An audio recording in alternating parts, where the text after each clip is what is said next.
Author John Dyer लिखते हैं, creativity begins when you start looking at the ordinary with extra ordinary eyes. यानी जब तुम चीजों को उनके कॉमन एंगल से देखना बंद करके एक न्यू एंगल से देखते हो, तब क्रिएटिविटी की पहली चिंगारी पैदा होती है। हम सबके ज़हन में यही है कि क्रिएटिव पर्सन बनने के लिए हमारे अंदर कोई एक्स्ट्रा ऑर्डिनरी ब्रेन पावर्स होनी चाहिए, लेकिन क्या होगा अगर मैं आपसे कहूं इट्स नॉट दैट हार्ड जितना कि हमने सोचा हुआ है।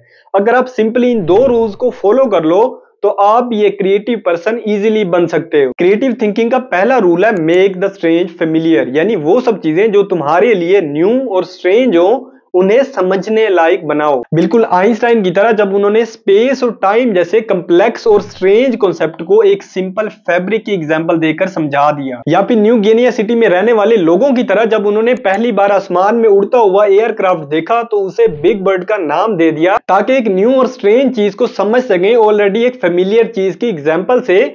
और आपको भी अपने आसपास मौजूद स्ट्रेंज चीजों को ऐसे ही अपने लिए फेमिलियर बनाना है। और यही एक क्रिएटिव थिंकर का काम भी होता है कि अपने आसपास मौजूद मुश्किल चीजों को अपने लिए आसान बनाना, चाहे वो फिर साइंस हो, आर्ट हो या जिंदगी। और इसीलिए शायद एल्बर्ट आइंस्टाइन ने कहा था, if you can't explain it simply you don't understand it well enough. यानी अगर तुम किसी चीज को आसान अल्फाज में एक्सप्लेन नहीं कर पा रहे तो इसका मतलब एक ही है, आपको वो चीज सही से समझ आई ही नहीं। लेकिन ये कहानी सिर्फ यहाँ पे खत्म नहीं होती। एक क्रिएटिव थिंकर बनने के लिए स्ट्रेंज चीजों को फेमिलियर बनाने से भी ज्यादा इंपॉर्टेंट ये है फेमिलियर चीजों को स्ट्रेंज बनाना। और ऐसा क्यों? क्योंकि फेमिलियरिटी ब्रीड्स कन्फर्मिटी, और हमारे आसपास मौजूद रोजाना की चीजें, लोग और आइडियाज, उनके बारे में एक पॉइंट के बाद हम ज्यादा सोचना ही बंद कर देते हैं। और हमारे ज़हनों में इन फेमिलियर चीजों को लेके जो एक टिपिकल परसेप्शन बन जाती है, हम उन्हें बस वैसे ही कंसीव करते रहते हैं। और यही तो प्रॉब्लम की बात है कि जब तक हम ऑलरेडी फेमिलियर चीजों को एक न्यू एंगल से नहीं देखेंगे, कभी भी एक क्रिएटिव थिंकर नहीं बन सकते। और इसीलिए शायद सेनेका ने कहा था, familiarity reduces the greatness of thing.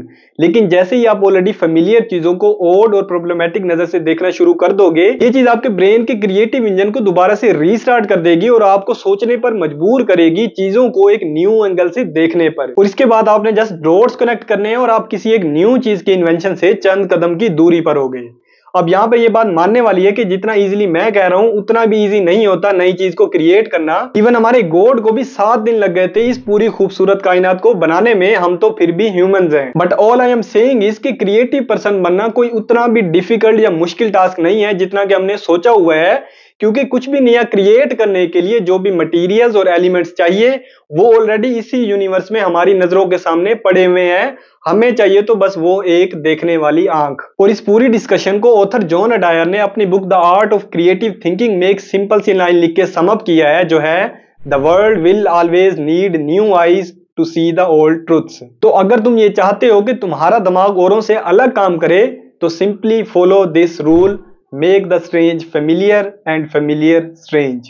We will meet again. Until then, Allah Hafiz.